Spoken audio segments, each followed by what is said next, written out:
नमस्कार, खबरों का पंचनामा देख रहे हैं आप। मैं हूं आपके साथ पूजा। हम लेकर आए हैं देश और दुनिया की 5 बड़ी खबरें, जिस पे चर्चा के लिए मेरे साथ स्टूडियो में मौजूद हैं कैपिटल टीवी के editor in chief doctor Manish Kumar. Doctor साहब, बहुत बहुत स्वागत है आपका। धन्यवाद। सबसे पहले नजर हेडलाइंस पर। गुजरात दौरे के दौरान गिर नेशनल पार्क में पीएम मोदी ने की जंगल सफारी। सामने आया शेर तो उसे अपने कैमरे में खुद किया कैद। खुली जीप में बैठकर सफारी का लिया आनंद। दिल्ली विधानसभा सत्र के आज आखिरी दिन भी हुआ जमकर हंगामा। स्वास्थ्य सेवाओं से जुड़ी कैग रिपोर्ट पर बीजेपी ने आम आदमी पार्टी को घेरा। आपके रवैये पर स्पीकर ने भी विधायकों को जमकर लताड़ा।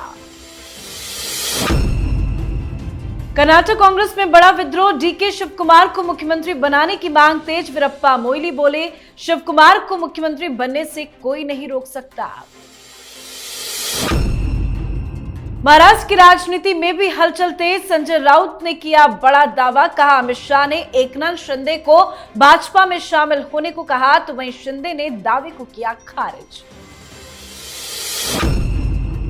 रोहित शर्मा भारत की शान, लेकिन कांग्रेस करे अपमान। कांग्रेस प्रवक्ता बोली, रोहित शर्मा मोटे सबसे बेअसर कप्तान। टिप्पणी से भड़क उठा बीसीसीआई। खबरों की शुरुआत में सबसे पहले बात पीएम मोदी के गुजरात दौरे की। पीएम मोदी 3 दिनों की गुजरात यात्रा पर हैं। कल ही उन्होंने सोमनाथ मंदिर में विधि विधान से पूजा अर्चना की थी, तो वहीं आज वन जीव दिवस के खास अवसर पर उन्होंने गुजरात के जूनागढ़ जिले में गिर वन जीव अभयारण्य में जंगल सफारी का लुत्फ उठाया और वहां मौजूद शेरों को अपने कैमरे में कैद किया। इसका बेहद ही प्यारा वीडियो भी सामने आया है। सिर पर टोपी और हाथों में कैमरा लिए प्रधानमंत्री का लुक देखने लायक है। वीडियो में नजर आ रहा है कि अंधेरा छटते ही पीएम मोदी पार्क पहुंचते हैं। उनके हाथ में कैमरा नजर आया, वो फोटो भी क्लिक करते दिखे। जंगलों में सफारी के दौरान प्रधानमंत्री नरेंद्र मोदी का सामना गिर के राजा यानी कि शेर से भी हुआ, जिसकी तस्वीरें भी पीएम मोदी ने अपने कैमरे में खुद कैद की। साथ ही पीएम मोदी ने आज वन जीवों के मुद्दों पर अहम बैठक की अध्यक्षता भी की। साथ ही जूनागढ़ में वन जीवों के लिए नेशनल रेफरल सेंटर की आधारशिला भी रखी। कल आप कह रहे थे कि लग रहा है कि पीएम मोदी बहुत रिलैक्स के मूड में है, वही नजर आया आज। देखिए क्या क्या तस्वीरें आई है। प्रधानमंत्री मोदी विपक्षियों को जलाने का काम करते हैं, जल भुन रहे हैं सारे लोग। तो प्रधानमंत्री कैसी तस्वीरें आ रही है। और मुझे याद आता है मनमोहन सिंह का जमाना। मनमोहन सिंह साहब ने, उस समय की सरकार ने शेरों के लिए, बाघों के लिए एक छोटा सा कदम उठाया। ये सारे लुटियन मीडिया जय जयकार कि देखिए वाइल्ड लाइफ के प्रति जो है पहला ऐसा कोई प्रधानमंत्री आया। और प्रधानमंत्री मोदी इतना सब कुछ कर रहे हैं, तो कभी आपने कोई आर्टिकल, कोई मेन स्ट्रीम मीडिया में इसके ऊपर कि ये जो प्रधानमंत्री मोदी की सरकार है वाइल्ड लाइफ के ऊपर क्या क्या कर रही है, कभी आपने कोई कहानी सुनी? नहीं सुनी। प्रधानमंत्री मोदी ने आज घोषणा की कि ये जो शेर हैं, ये जो बाघ हैं, इनका सेंसस किया जाएगा फिर से, ताकि देश को मालूम चले कि कितनी संख्या बढ़ी है। जो एफर्ट 10 साल का लगा है उसमें कितनी बढ़ोतरी हुई है। ऑलमोस्ट सारे ये लुप्त प्राय जंतु, जानवर, ये सब डबल हो गए हैं। मतलब जो काम किया जा रहा है उसके रिजल्ट्स भी आ रहे हैं। एक और बात कह दी प्रधानमंत्री मोदी, बिहार खास करके गंगा में डॉल्फिन्स हैं, उन डॉल्फिन्स को लेकर के बहुत सारे उन्होंने योजनाओं को लागू किया। मुंगेर और भागलपुर के बीच में वहां पे डॉल्फिन सेंचुरी है। और आज उन्होंने जानकारी दी कि हिंदुस्तान में डॉल्फिन्स की संख्या, वो रिवर में पाए जाने वाले डॉल्फिन्स की संख्या 5000 से ऊपर है।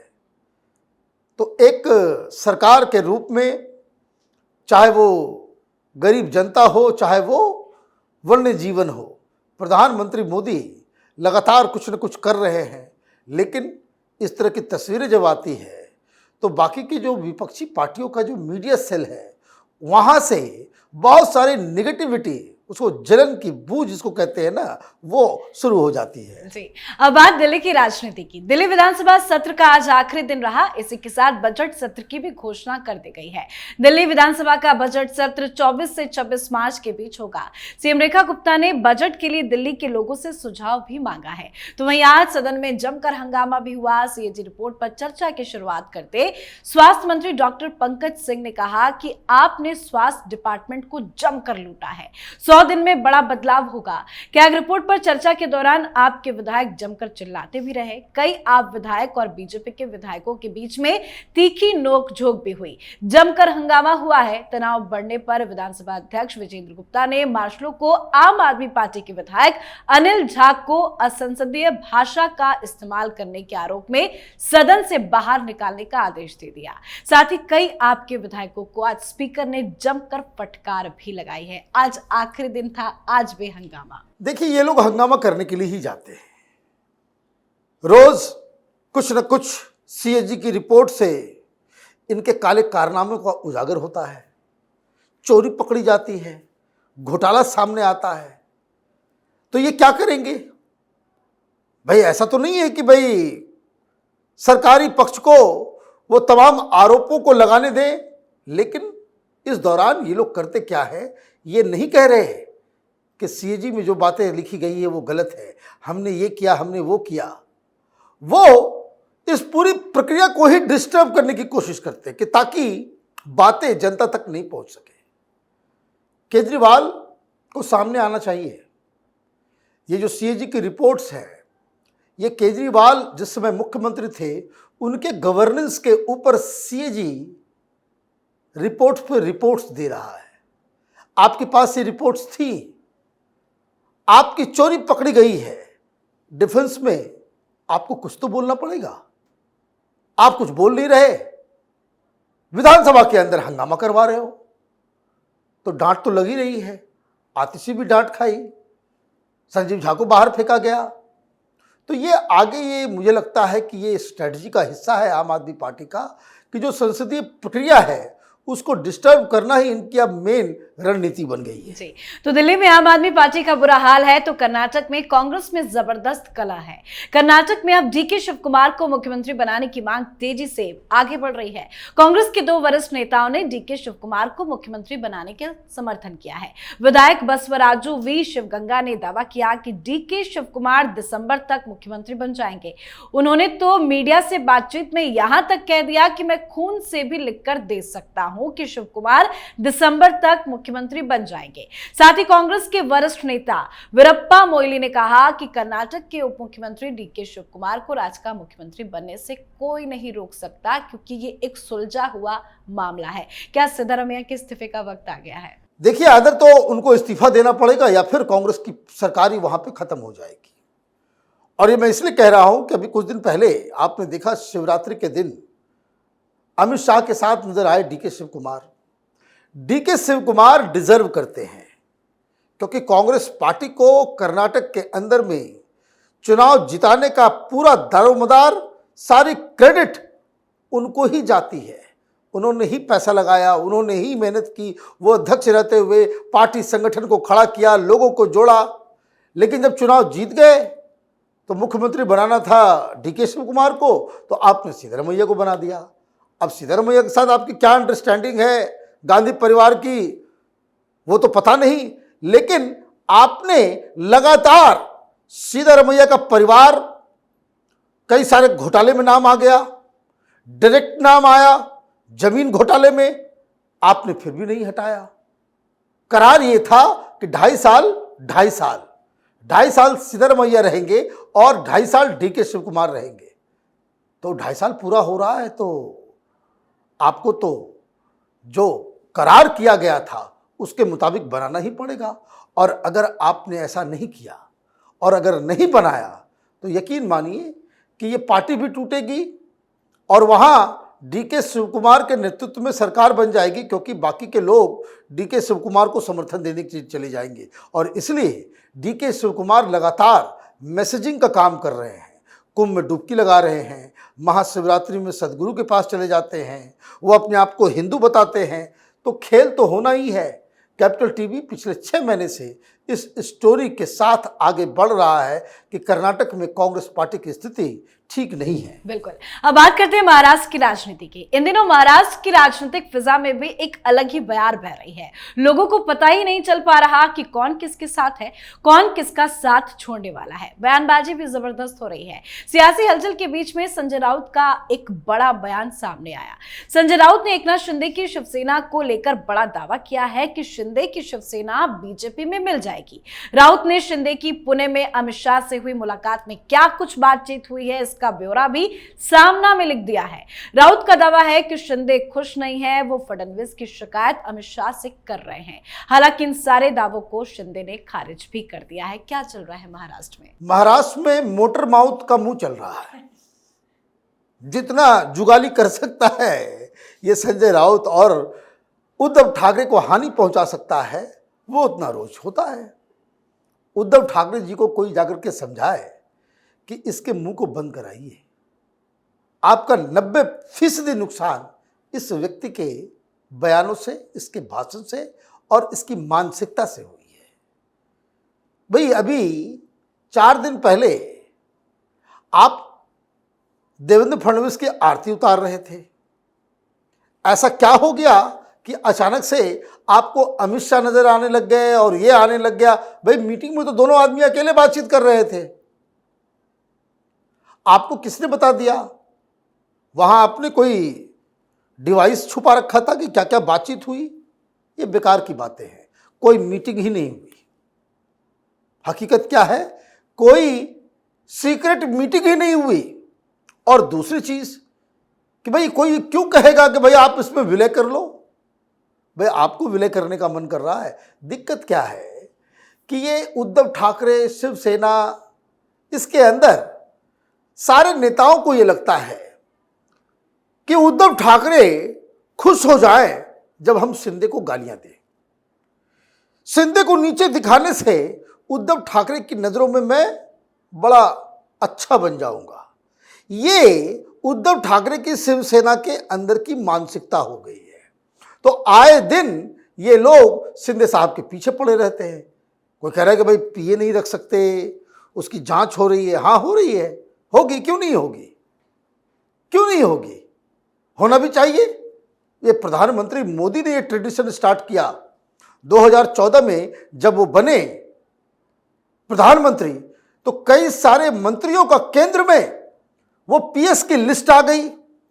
हम लोगों ने भी देखा, मालूम चला कि इसमें बहुत सारे कांग्रेसी जंतु वो घुसे हुए हैं जिनका रिश्ता कांग्रेस से रहा।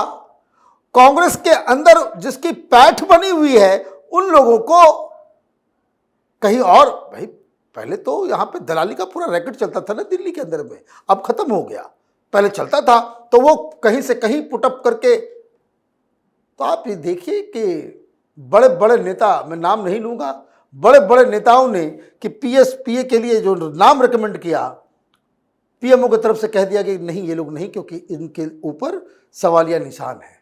तो वैसे ही यहां भी हो रहा है। कौन सी बड़ी बात है? अच्छी बात है कि जो संदिग्ध, भाई आपके जासूसों को पीएस बनाया जाए, जिसके ऊपर भ्रष्टाचार का आरोप है, जिसका पर्सनल चरित्र खराब है, जो ऑलरेडी बहुत सारे घोटाले में जिसका नाम है, उसको पीए बनाया जाएगा? नहीं। तो फिर उसके ऊपर तो जांच बैठनी चाहिए। तो ये एक अच्छी प्रथा है। ये चोर उचक्कों को, सेटिंगबाज लोगों को, दलाल किस्म के लोगों को, अधिकारियों को ये जो पदवी मिलती है, वो पीए बनते हैं, वो प्रथा खत्म होनी चाहिए। और इसलिए इस तरह के फैसले का स्वागत होना चाहिए। बिल्कुल। अब बात आज की आखिरी खबर की। भारतीय क्रिकेट टीम के सुपरस्टार कप्तान रोहित शर्मा, जो हमेशा अपने जबरदस्त परफॉर्मेंस को लेकर सभी के दिलों पर राज करते हैं, पर रोहित शर्मा को लेकर कांग्रेस पार्टी की प्रवक्ता शमा मोहम्मद ने एक ऐसी टिप्पणी कर दी है जो वाकई में काफी शर्मनाक है। दरअसल कल भारत बनाम न्यूजीलैंड चैंपियंस ट्रॉफी के दौरान एक्स पर एक पोस्ट में शमा मोहम्मद ने कहा कि रोहित शर्मा मोटे खिलाड़ी है, उन्हें वजन कम करने की जरूरत है। यकीनन भारत का बेअसर कप्तान। उनके इसी पोस्ट के बाद लोगों का गुस्सा फूट पड़ा, बवाल बढ़ गया, बीजेपी हमलावर हो गई। बवाल बढ़ता देख कांग्रेस प्रवक्ता पवन खेड़ा ने सामने आकर कहा कि पार्टी की राष्ट्रीय प्रवक्ता डॉक्टर शमा मोहम्मद ने क्रिकेट के एक दिग्गज खिलाड़ी को लेकर कुछ बयान दिया था जो पार्टी के रुख से मेल नहीं खाता।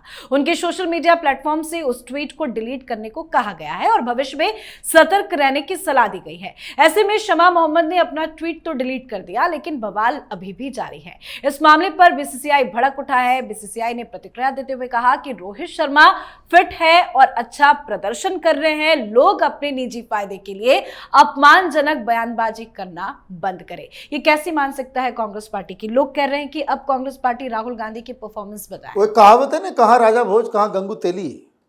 तो आप इसको बना सकते हैं, कहाँ अपना कैप्टन और कहाँ ये प्रवक्ता है। चमड़े की जुबान है, कुछ भी बोल दो, लेकिन ऐसे नहीं बोला गया यह बयान है। ध्यान रखिए, ये जो राहुल गांधी का मीडिया सोशल मीडिया मैनेजर्स हैं, उनकी मानसिकता को समझिए। We are in the midst of champions trophy. 2 दिन के बाद हम लोगों को सेमीफाइनल खेलना है और ये गद्दार टोली जो है मैदान में उतर गई। ये ठीक वैसा ही है जो राहुल गांधी बयान देते हैं कि चाइनीज आर्मी से हमारी आर्मी पिट गई, चाइनीज आर्मी हमारे यहां घुस गई और हमारी आर्मी जो है वो उसको रोक नहीं पाई। युद्ध क्षेत्र में हमारी टीम, तो मोरल डाउन करना है। बात समझिए, यह आधी बात मैं बता रहा हूं। न सिर्फ कांग्रेस पार्टी, टीएमसी के भी प्रवक्ता आकर के बोलते कि ठीक कह रहा है। ये इंडी गठबंधन के लोग ये अचानक से हमारे कप्तान के ऊपर ये दबाव क्यों डाल रहे हैं? सोशल मीडिया पे ये सब डिस्कशन होना है तो उन्हें पाकिस्तान बना दिया इस देश को, कि जहां के लोग अपनी ही टीम को गालियां देते हैं, अपने ही हीरोज को गालियां देते हैं। जैसे वहां बाबर आजम को गाली दिया जाता है, वैसे ही यहां पे आपने ये कौन सा शगुफा आपने छोड़ दिया? क्यों कर रहे हैं ऐसा? क्यों कर रहे हैं? ये समझने की बात है। ये पॉलिटिकल पार्टी पॉलिटिक्स करो ना। भाई 99 बार तुम्हारे को ये राहुल गांधी हरा दिया है तो उसके मोटाई चौड़ाई नजर नहीं आती तुमको? आपने ये काम इसलिए किया कि हिंदुस्तान जिस दमखम के साथ लगातार मैचेस जीत रहा है, चैंपियंस ट्रॉफी जीतते ही, जैसे पिछली बार हम लोगों ने T20 का वर्ल्ड कप जीता तो कैसे मैदान में जाकर के झंडा गाड़ा गया और किस तरीके से अमित शाह के बेटे जो आईसीसी के चीफ हैं उनकी तारीफ हुई। ये लोग प्रीएम्प्ट कर रहे हैं कि अगर हिंदुस्तान चैंपियंस ट्रॉफी फिर से जीता तो लोग अमित शाह के बेटे की तारीफ करेंगे। कहानी वो है। इनको क्या मतलब है? क्रिकेट समझ में आता होगा या नहीं आता होगा भगवान जाने। ये प्रवक्ताओं को कह दिया गया होगा ऐसा है कि रोहित के खिलाफ कर दो। ममता बनर्जी ने भी उधर से करवा दिया। क्यों? क्योंकि अमित शाह के बेटे को किसी चीज का कोई क्रेडिट न मिले और इसके लिए क्या है, कंट्रोवर्सी क्रिएट कर दो, मेंटल टेंशन दे दो खिलाड़ियों को, कप्तान को ही आप जो है आड़े हाथ ले लो कि ताकि वो नर्वस होकर के मैच हार जाए। बिल्कुल, बहुत बहुत धन्यवाद सर बातचीत के लिए। धन्यवाद। खबरों का पंचनामा में आज के लिए फिलहाल इतना ही। देश विदेश की बाकी खबरों और उनके सटीक एनालिसिस के लिए देखते रहिए कैपिटल टीवी। हमें लाइक कीजिए, शेयर कीजिए और कैपिटल टीवी को सब्सक्राइब कीजिए। नमस्कार।